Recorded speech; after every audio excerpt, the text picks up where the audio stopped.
लड़की को बेहद अपनी खूबसूरती पर गुमान होता है, घमंड होता है और इतना ज़्यादा घमंड होता है कि वो अपने जो जो उसका पति होता है, वो उससे ही तलाक लेने का सोच रही होती है और उसके साथ में घट जाती है एक बहुत बड़ी दुर्घटना।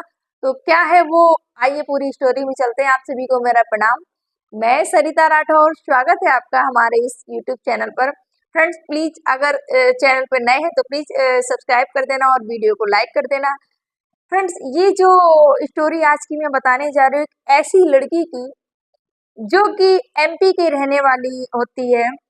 एमपी की इंदौर की ये लड़की होती है और बेहद खूबसूरत होती है। खूबसूरती के देखते हुए जो बचपन से ही बड़ी क्यूट गोलू मोलू थी, तो जो माता पिता होते हैं वो इसका नाम चांदनी रख देते हैं। एकदम चांदनी सी रोज, मतलब बहुत खूबसूरत। तो जो माता पिता होते हैं चांदनी नाम रख देते हैं। सब लोग चांदनी चांदनी चांदनी करके बुलाते हैं बेटी को। और जैसे ही जैसे बड़ी होती है, पढ़ने में भी ठीक रहती है, जैसी जैसी बड़ी होती है और जो उसकी खूबसूरती है, लोग जो भी देखते हैं बस देखते ही रह जाते हैं, अरे वाह कितनी सुंदर है। ऐसे करके धीरे धीरे जब लड़की बड़ी हो जाती है, चांदनी शादी के लायक हो जाती है, तो उनके जो माता पिता होते हैं अब बात करते हैं कि अब हमारी लड़की बड़ी हो रही है और हमें इसके लिए लड़का देखना चाहिए। तो एक और जो उनके रिलेटिव थे, उन्होंने पहले से ही लड़का बता रखा था कि बोले कि एक लड़का है जो सरकारी टीचर है और थोड़ा सा लड़का लेकिन थोड़ा सा सांवला है। और ये चांदनी बहुत गोरी थी। उसके बाद में जब उन्होंने देखा तो माँ ने बोला, माँ थोड़े पुराने ख्यालों की थी, माँ ने बोला कि सांवला हुआ तो क्या हुआ, बेटी मेरी खुश तो रहेगी, कभी भी उसको किसी से आगे हाथ तो नहीं फैलाना पड़ेगा। कोई बात नहीं, कलर तो दो ही होते हैं, गोरे और काले। माँ ने ये बोला। लेकिन माँ को नहीं पता था कि बेटी के मन में क्या क्या चल रहा है और बेटी क्या चाह रही है। ये सारी चीजें माँ अपने पति से बात करती है और बोलती है देख लो लड़का, देख लिया जाए कैसा है कैसा नहीं, एक बार कम से कम पता तो चले और उनकी क्या डिमांड क्या है, क्योंकि गवर्नमेंट जॉब है तो उनकी डिमांड भी होगी। तो लड़के को देखते हैं जाके और बात करते हैं जाके। उसके बाद में जो लड़के वाले होते हैं बोलते हैं कि देखिए मेरा बेटा मेरे बेटे का कलर सांवला है और डाउन है, सांवला क्या काला कलर बोलेंगे। और अगर आपको सही लगे तो बात करिए, और हमें वैसे कुछ नहीं चाहिए, हमें तो बस बहू अच्छी चाहिए और हमें कुछ नहीं चाहिए। जो लड़के वाले होते हैं बोलते हैं हमें अच्छी बहू चाहिए, सुंदर सी और सुशील, हमारे घर को लेके चलने वाली। अ, उसके बाद में जो माता पिता हो जाते हैं आ जाते हैं, बेटी को लड़के की फोटो दिखाते हैं। जो पिता होते हैं बेटी से बोले कि बेटी देखो कलर थोड़ा सा डाउन है बेटे का, और लड़का तो वैसे अच्छा है, नेचर भी बहुत अच्छा है, संस्कार अच्छे हैं बच्चे के। उससे बात किया मैंने लड़के से, लड़के का नाम होता है विवेक। बोले हमने विवेक से बात की चांदनी, मतलब मुझे बहुत अच्छा, एकदम सुलझा हुआ लड़का लगा, तुम देख लो।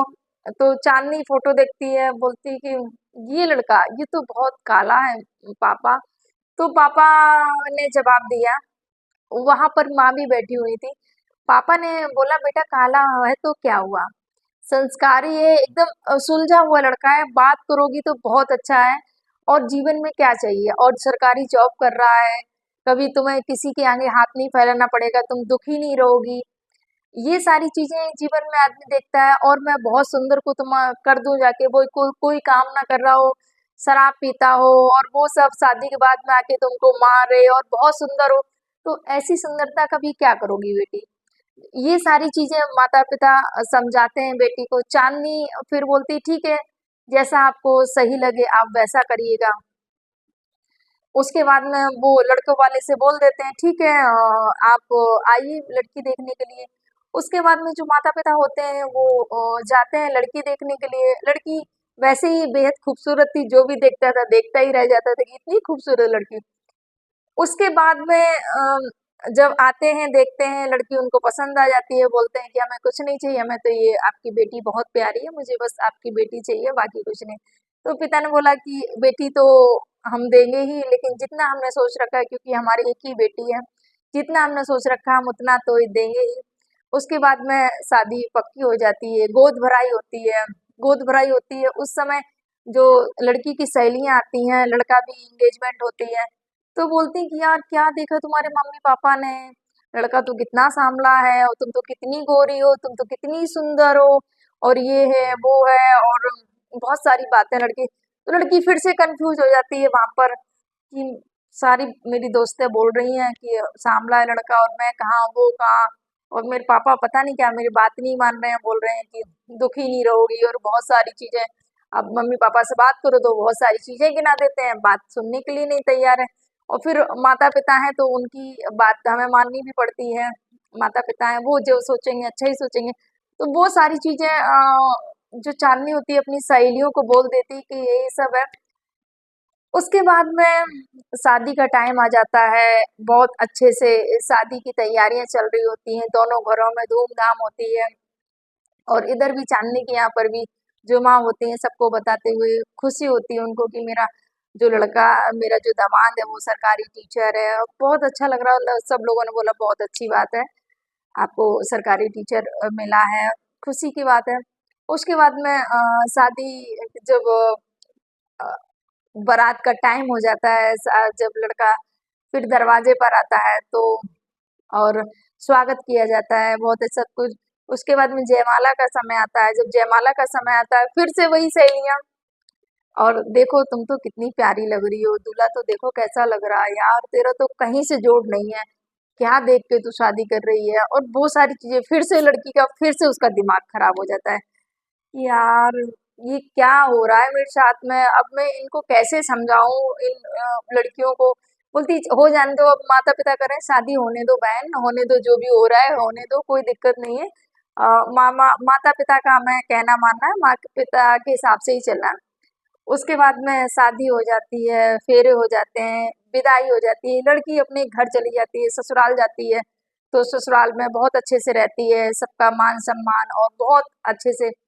उसके बाद में वहाँ के जो लोग होते हैं, अड़ोसी पड़ोसी होते हैं, जब देखते हैं चांदनी को तो बोलते हैं कि वाह कितनी सुंदर बहू लेके आए हैं, लड़का तो देखो, लड़की तो देखो, ये है सरकारी नौकरी का कमाल, सरकारी नौकरी लग गई तो कितनी सुंदर बहू मिल गई है।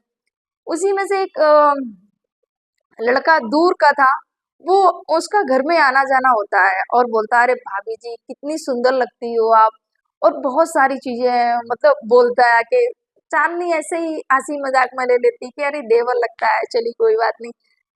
फिर धीरे धीरे उसकी जो बातें होती हैं हंसी मजाक वाली उसकी बढ़ने लगती हैं कि अरे भाभी भैया कहाँ, तुम कहाँ, और ये वो चांदनी के दिमाग में भी कहीं कहीं चलता रहता है कि ये देखो कितना मतलब मेरी तारीफें करता है, और ये मेरे पति इतनी हमारी तारीफ कभी नहीं करते हैं। तो बहुत सारी जब उसके दिमाग में बातें चलने लगती हैं, और वो जो लड़का होता है बोलता है अरे भाभी तुम कहाँ भैया के पीछे पड़ी हो, मतलब घर को जो तोड़ने वाली चीजें होती है ना, वो कर रहा था वो। और चांदनी को ये सब समझ में नहीं आ रहा था, और उसकी तारीफ जब चांदनी की तारीफ करते वो बहुत खुश हो जाती। धीरे धीरे वो और भी चीजें और भी बातें बोलने लग गया। अब चांदनी को भी कहीं ना कहीं उस लड़के की बातें अच्छी लगने लगी, और उसकी बातें सुनने में इसको भी अच्छा लगता है। अगर वो घर नहीं आता तो ये भी सोचती कि आज क्यों नहीं आया, क्यों नहीं आया, वो सारी चीजें चल रही थी। तो जब जो सास ससुर होते हैं बोलते हैं कि ये बहुत मेरी बहू से बातें करता है, बहुत हंसी मजाक भी करता है, और इसका आना जाना बंद कराना पड़ेगा मुझे, इतना हंसी मजाक और इतनी ज्यादा तारीफें अच्छी नहीं है। वो सारी चीजें इधर थोड़ी सी चांदनी जो होती है पति से थोड़ी सी नोकझोंक होने लगती है। जब पति से नोकझोंक होने लगती है, झगड़ा होने लगता है, और एक दिन झगड़ा थोड़ा ज्यादा ही बढ़ जाता है। तो जब झगड़ा बढ़ जाता है तो चांदनी अपने घर जाती है, माँ से बोलती है कि माँ ऐसा ऐसा है, और मैं नहीं रहना चाहती हूँ, मुझे तो लगता है मुझे तलाक ही ले लेना चाहिए मम्मी, सारे लोग कितना मुझे बोलते हैं कि ऐसा है वैसा है, और मुझे नहीं लगता है मुझे रहना चाहिए, अब तो झगड़े भी हमारे बीच में होने लगे हैं। तो माँ समझाती कि बेटा झगड़े हर पति पत्नी के बीच में होते हो, तुम उस चीज को वहां से क्यों ले जा रही हो, इससे रंग से क्या लेना है, तुम्हारी भी थोड़ी उसमें गलती रही होगी, थोड़ी उनकी भी रही होगी। तो ऐसा नहीं होता है, हर किसी में झगड़े होते हैं बेटा। माँ बड़े प्यार से समझाती है। पर जो बेटी के दिमाग में चल रहा होता है कि अरे माँ कितने सारे लोग मुझे ऐसा बोलते हैं कि मैं कितनी सुंदर हूँ, और पति तुम्हारा कैसा, ये सारी चीजें उसके दिमाग में चल रही होती हैं। और मन मन में कहीं सोचती है कि कैसे भी करके तलाक हो जाए, मुझे नहीं रहना है इनके साथ में। जब ये सारी चीजें उसके दिमाग में चल रही होती हैं उसी समय, लेकिन उसने पति से नहीं बोला कि मुझे तुमसे तलाक चाहिए या वो सारी चीजें उसने बिल्कुल नहीं बोला। अपने दिमाग में ही मन में ही चला रही थी और अपने माँ से कभी कभी बोलती थी, माँ नहीं रहना मुझे, मुझे तो तलाक दिलवा दो माँ, सच में मैं नहीं जाना चाहती वहां पर, सारे लोग मुझे ऐसा बोलते हैं वैसा बोलते हैं। तो माँ समझा देती है, लेकिन जो बेटी होती है वो मानने के लिए तैयार नहीं होती है। और एक दिन क्या होता है कि वो एक्टिवा से बाहर जा रही होती है, और जब एक्टिवा से जा रही होती है रोड पर, उसी समय उसका एक्सीडेंट हो जाता है। और जब एक्सीडेंट हो जाता है तो उसके सिर चेहरे पर काफी चोटें आई हुई होती हैं। और जब चोट आने के कारण उसकी जो सुंदरता, जो चार चांद लगते थे सुंदरता में, वो कहीं खो गए थे, क्योंकि चोट की वजह से पूरे चेहरे पर दाग और वो सब हो जाते हैं। क्योंकि चोट लगने के कारण जो घाव थे वो नहीं भरे, और घाव भरने के बाद में भी वो जो स्किन होती है वैसी खराब हो गई थी।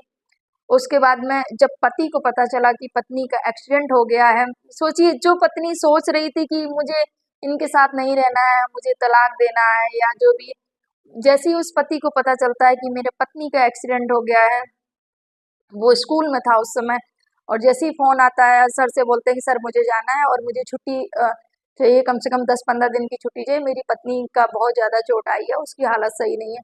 तो वहां से छुट्टी पर जो पति होता है वो वहां से तुरंत अपने ससुराल के लिए निकल के आता है, और पत्नी को देखता है कि वो हॉस्पिटल में भर्ती है।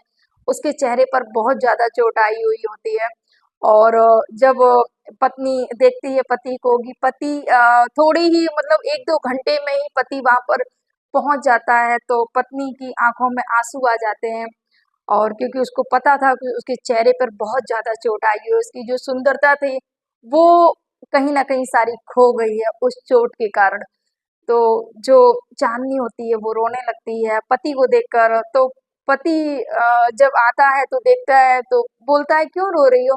पति भी भावुक हो जाता है और पति की भी आंखों में आंसू आ जाते हैं। बोले क्यों रो रही हो, बोले नहीं बस कुछ नहीं। पति भी वहां भावुक होकर उसको शांत कराने लगता है कि चांदनी क्या हो गया, क्या हो गया, हम पति पत्नी हैं। आज अगर आज ये जो खूबसूरत चेहरा पर कुछ दाग धब्बे आ गए हैं तो मुझे उससे कोई फर्क नहीं पड़ता है। मैं तुमसे दिल से प्रेम करता हूँ। अगर तुम इतनी सुंदर भी नहीं होती तो भी मैं तुमसे उतना ही प्रेम करता। और आज तुमको इतनी सारी चोटें आ गई, इतने चेहरे पर दाग धब्बे हो गए हैं, फिर भी मैं तुमको जितना प्यार अभी का पहले करता था उतना ही अभी भी करूंगा। तुम क्यों रो रही हो, मन में ऐसा कभी मत सोचना कि तुम्हारा पति कभी तुम्हारे लिए बदल जाएगा। ये सुंदरता जो है ये 4 दिन की है। आज हम सुंदर दिख रहे हैं, कुछ दिनों बाद ये जो सुंदरता है धीरे धीरे ढल जाएगी, बुढ़ापा आ जाएगा। ये सुंदरता हमेशा के लिए नहीं रहने वाली है।